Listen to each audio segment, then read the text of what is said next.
하나님의 말씀을 나누도록 하겠습니다. 성령 안에서의 자유자, 갈라디아서를 네 번째로 공부하도록 하겠습니다.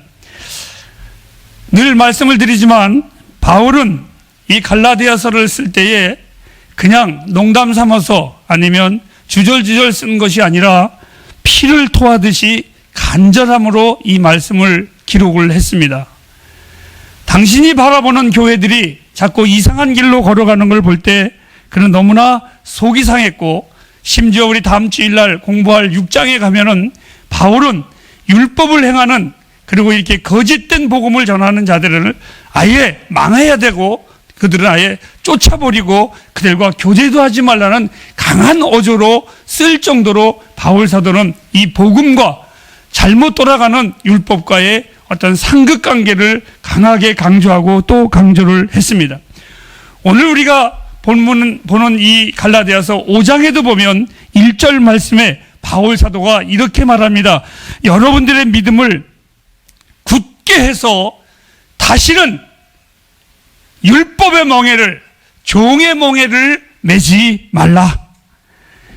우리는 이 갈라디아서 5장을 보고 성령의 장이 아니라 성령이 운행하시는 삶의 장이다, 저는 이렇게 표현을 합니다. 5장 1절부터 26절까지에 보면 바울은 성령에 대하여 강력하게 우리에게 가르치고 있습니다. 성도에게 하나님은 참 자유를 주셨습니다. 그런데 그 자유는 어디에서 행해지는 것이냐? 성령 안에서 행해지는 자유라고 우리에게 가르쳐주고 있습니다.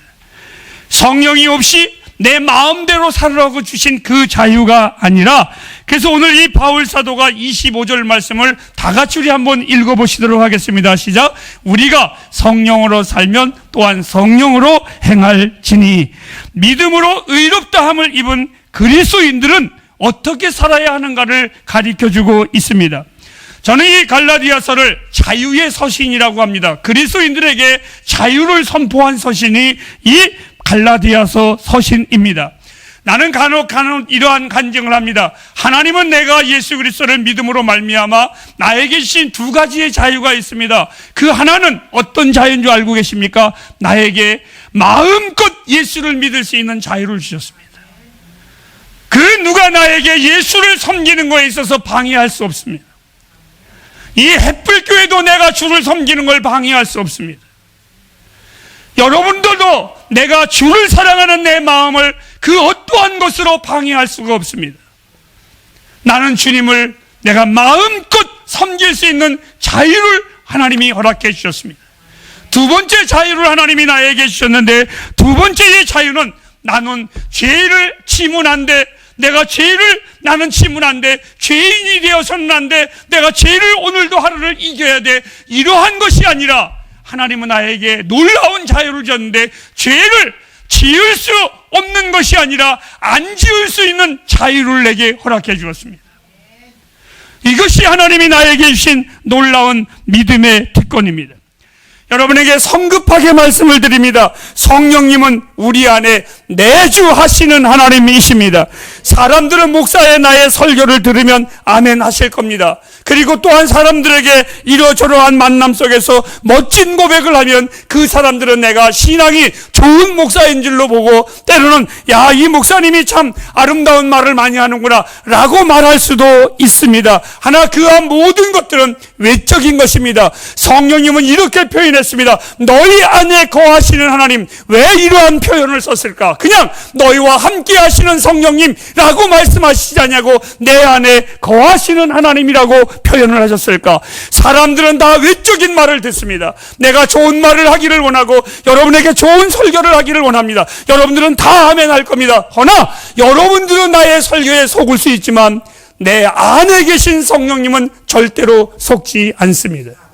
그래서 그리스도인은 절대로 위선자가 될 수가 없습니다.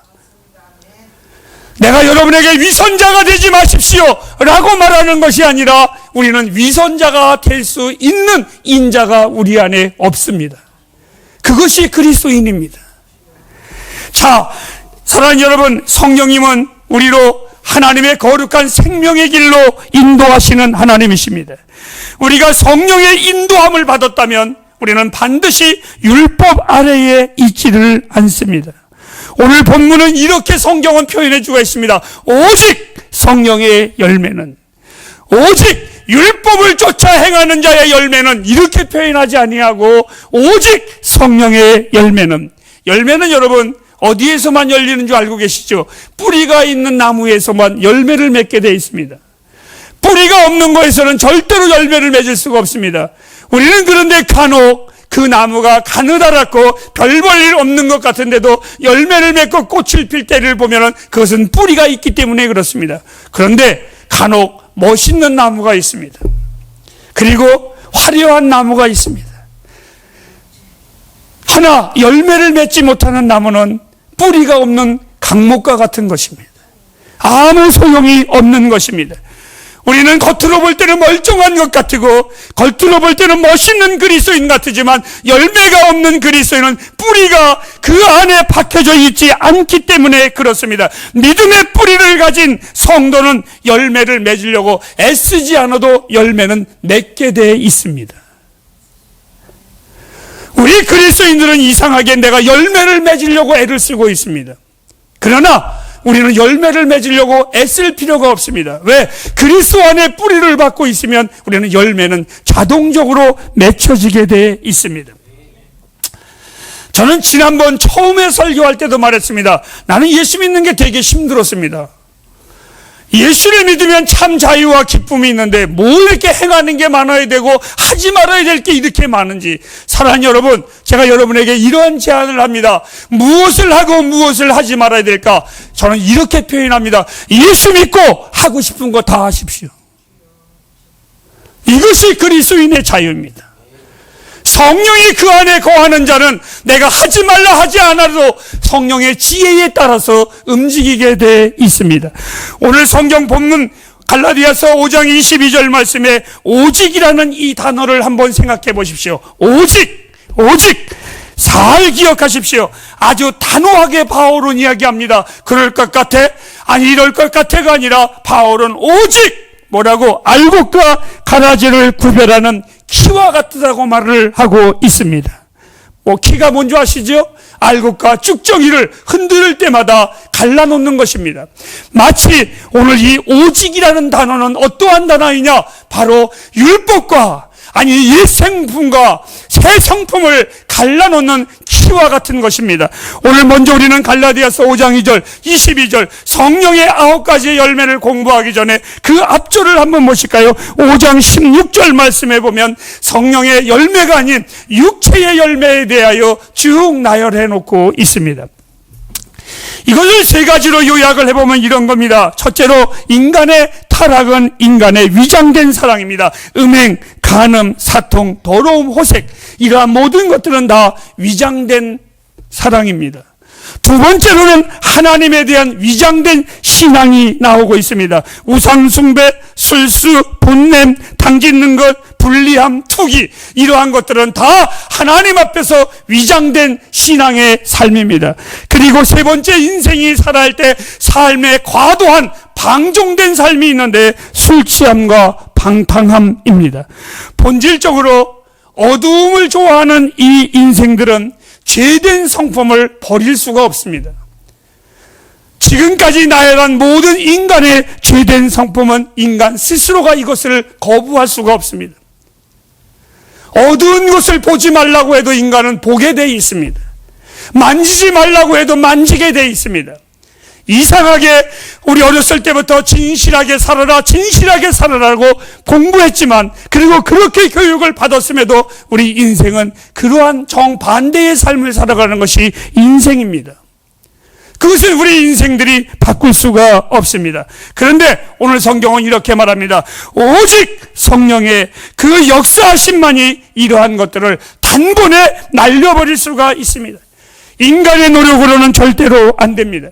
오늘 갈라디아서 5장 13절과 15절에 보면 하나님이 우리를 자유자로 부름을 받았는데 그 자유가 내 마음대로 살아서 육체대로 그것을 육체의 기회대로 삼는 것 이것이 자유가 아닙니다. 그것은 진리의 자유가 아니라 방종하는 삶이다. 저는 이렇게 표현을 합니다.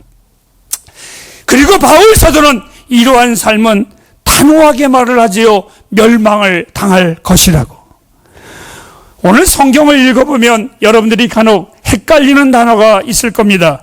두 가지가 나오는데 13절에 보면 분명히 바울은 우리에게 종노릇하지 말라, 종노릇하지 말라 이랬는데 종노릇하라 이러한 단어가 나옵니다. 두 번째 15절에 가면은 5장 1절 말씀에 보면 종의 멍에를 매지 말라라는 단어가 나옵니다.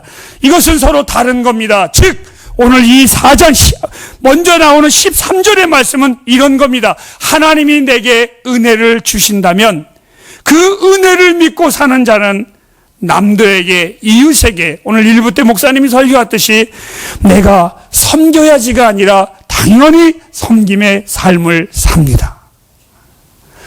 내가 사랑해야지가 아니라 사랑하게 돼 있습니다. 예수 믿고 잘못된 것이 아니라 잘못된 사람이 예수를 믿으면 사람의 본성으로 찾아오는 것입니다. 그것을 보고 종노릇하라 라고 한 것이고, 종의 멍에를 매지 말라라는 뜻은 이런 겁니다. 내가 예수를 믿으니까 내가 이제부터 사랑해야지. 근데 사랑을 못할 때 나는 거기에 죄의식을 느끼게 되어 있습니다. 이것을 보고 멍해입니다. 이거는 잘못된 신앙입니다. 이것이 바로 율법대로 살아가는 자들의 습성입니다. 여러분, 그리스도인들은 그럼 갈등하지 않을까요? 갈등합니다. 갈등이 정상입니다. 왜요? 우리 갈라디아서 4장에 보면 하나님께서 아브라함의 두 아들 이삭과 이스마엘에 대하여 예화를 들어주고 있습니다.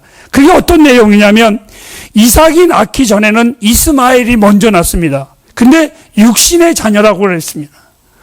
근데 이스마엘이 먼저 낳았을 때는 아브라함의 집안에, 그 믿음의 자녀의 집안에 큰 문제가 없었습니다. 갈등이 없었습니다. 그런데 약속의 자녀 이삭이 태어나자마자 그 집안에 문제가 일어났습니다.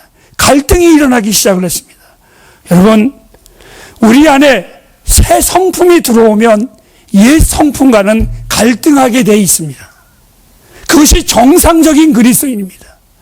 만일 여러분 안에 새 성품이 들어왔는데도 전혀 갈등이 없다면 둘 중에 하나입니다. 신이든지 아니면 하나님의 성령이 그 안에 거하지 않는 자이든지. 성령이 거하는 자는 이 육신을 물려치기 위하여 갈등이 있습니다. 그것이 정상적인 그리스도인들입니다. 또 하나를 보면 노아의 홍수의 사건을 잘 아실 겁니다. 40일 동안 이 노아의 홍수에 바다가 범람해서 온 땅이 물로 범벅이 됐습니다. 어느 날 하나님께서 노아를 통하여 짐승을 날려보내게 됐는데, 처음에 짐승을 날려보냈는데 까마귀를 날려보냈습니다. 근데 이 까마귀가 돌아오질 않습니다. 그거 참 이상하다. 근데 비둘기를 날려보내니까 비둘기는 갔다가 돌아오고 갔다가 돌아옵니다. 왜 그런 줄 알고 계시죠? 까마귀는 죽은 시체를 먹습니다. 그런데 비둘기는 죽은 것을 먹지를 않습니다. 까마귀 신자는 아무리 예수를 오래 믿어도 까마귀의 음식을 먹을 수밖에 없습니다. 율법에 종된 사람은 아무리 예수를 오래 믿어도 그 안에 자유가 없습니다. 마치 이런 겁니다. 우리 어렸을 때 보면 금식 기도를 할 때 어머니들이 아침만 40일 금식 기도 하신답니다. 그런데 우리 어머니가 돌아가실 때까지 40일을 못 맞췄어요. 왜? 아침에 식구들 밥을 하시다가 음식에 간을 봐야 되지 않습니까? 그러니까 습관적으로 손가락 찍어서 간 본 겁니다. 아이고, 먹으면 안 되는데 하고 먹은 죄가로 3일 연장. 이래가지고 돌아가실 때까지 40일 기도를 못 마쳤어요. 이게 율법적인 기도의 삶입니다. 이것은 하나님이 원하시는 것이 아닙니다. 그런데 하나님의 사람들은 내가 죄를 질까 안 질까 염려하지 아니하고 하나님을 갈망하게 되어 있습니다. 하나님을 기뻐하게 되어 있습니다. 여러분의 믿음이 성령의 뿌리에 박혀 있다면 성령의 사람은 오직 9가지의 열매를 맺혀지게 돼 있습니다. 이 열매는 어떠한 열매냐? 다 주님의 인격이고 주님의 성품입니다. 성령의 인도하심을 받으면 육체의 소욕을 이기게 돼 있습니다. 여러분들이 스스로가 무엇인가 이루려고 하지 마시기 바랍니다. 인간인지라 스스로 육체의 소욕을 이길 수는 절대로 없습니다. 성경 말씀은 언제나 여러분들이 다 잘 들어야 되지만 정말 이 갈라디아서는 여러분들이 잘 들으셔야 마지막 우리 예수 믿는 게 얼마나 기쁘고 복된가를 알게 될 것입니다. 오늘 여러분들에게 성령의 사람임을 제가 증거하도록 하겠습니다. 갈라디아서 22장 23절 말씀을 다 같이 우리 한번 보도록 하겠습니다. 다 같이 읽으실까요? 시작. 이것 좀 크게 해줘.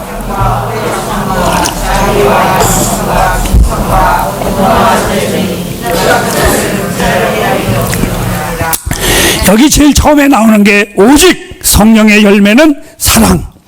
이 사랑은 인간적인 에로스적인 사랑이 아니라 아가페 사랑입니다. 여러분에게 이런 질문을 한번 할까요? 하나님 사랑하십니까? 내 안에 성령이 뿌리를 내린 자라면 당연히 그 사람은 이 9가지 열매를 맺으려고 노력하는 것이 아니라 하나님을 사랑하게 돼 있습니다. 그것이 성령님이 하시는 일이기 때문에 그렇습니다. 맺고 싶은 것이 아니라 맺습니다. 이 사랑은 영어로 보니까 디바인 러브라고 그랬습니다. 신사적인 사랑입니다. 무당같이 샤머니즘같이 맹목적으로 섬기는 그런 사랑이 아니라 참 신사적인 사랑입니다. 하나님과 나와의 관계가 아름다운 사랑입니다. 두 번째 열매가 뭡니까? 희락입니다. 하나님을 즐거워하는 기쁨입니다. 하나님 생각하면 즐겁습니다. 하나님 생각하면 행복합니다. 옛 친구들이 저를 만나면 이렇게 말합니다. 목사님 돼가지고 무슨 재미로 사냐? 많은 사람들이 궁금해할 거예요. 저도 웃으면서 말합니다. 야, 너는 예수 안 믿고 무슨 재미로 사냐? 아멘 딱 한 사람만 하시네요. 재미가 없습니까? 느헤미야서 8장 17절 말씀해 보면 선지자가 이렇게 말했습니다. 하나님을 기뻐하는 것이 너희의 힘이니라. 여러분, 하나님 기뻐하세요. 하나님 즐거워하세요. 지난 주일날이요, 청년들이 저하고 점심을 먹자고 그래서 점심을 먹는데, 우리 청년들이 저보고 자꾸 목사님처럼만 늙으면 참 멋있겠어요. 얘네들이 했는데 이게 사람 미치겠더라고요. 그래서 밥 먹은 다음에 뭐 했는지 아세요? 가자, 커피는 내가 쏘마. 하나님 즐거워하는 것, 그게 우리의 힘입니다. 하나님 좋아하는 것, 이게 우리의 기쁨입니다. 그것이 세상을 넉넉히 이기는 겁니다. 세 번째 성령의 열매는 화평입니다. 하나님과의 평화입니다. 원수였던 우리가, 저주받을 수밖에 없는 우리가 하나님과 화평하는 것, 하나님과 평화하는 것, 그것이 오래 참음, 자비, 양성, 충성, 온유, 절제, 이 같은 것을 금지할 법이 없느니라. 여러분, 내가 주를 사랑하는 것을 누가 막을 수 있겠습니까? 내가 주님을 섬기는 것을 누가 제한할 수 있겠습니까? 햇불가족 여러분, 그냥 우스운 예화입니다. 혹 우리 성도님들이, 우리 청년들이 때로는 옷을 남루하게 입고 오고 때로는 어떤 분이 어울리지 않는 옷을 입고 온다고 평가하지 마십시오. 주를 예배하러 오는 그들에게 절대로 방해하지 말고 절대로 평가하지 마십시오. 이 같은 것을 금지할 법이 없느니라. 주를 사랑하는 그 한마음 가지고 우리는 예배하는 겁니다. 열매는 농부의 보상입니다. 열매는 그 나무의 면류관이고 영광입니다. 하나님은 우리에게 당신의 영광을 드러내시기 위해서 반드시 우리를 통하여 열매를 맺게 하십니다. 요한복음 15장에 보면 포도나무의 비유가 나옵니다. 여러분, 가지가 열매를 맺으려고 애쓸 필요가 없습니다. 가지는 나무에 붙어 있기만 하면 열매는 맺게 되어 있습니다. 우리 하나님이 우리를 부르신 것, 하나님께서 우리를 볼 때 열매를 맺기를 원하시는 것이지 우리가 열매를 맺는 것은 교만입니다. 그냥 주님만 사랑하십시오. 그냥 주님만 믿으십시오. 저는 여러분들에게 열매 드리라고 말하지 않습니다. 열매입니다. 9가지 열매, 그것은 오직 한 나무에서 열려지는 9가지인데 바로 그리스도인이십니다. 여러분들이 주 안에 거하기만 하면 이 열매는 맺게 되어 있습니다. 내가 사랑의 열매를 맺어야지, 내가 온유의 열매를 맺어야지.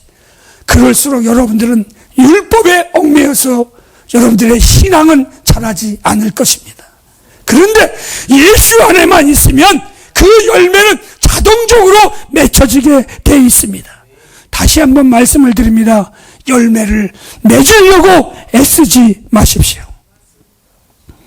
자녀들이 부모를 닮으려고 애쓰지 않아도 자녀는 부모를 닮게 되어 있습니다.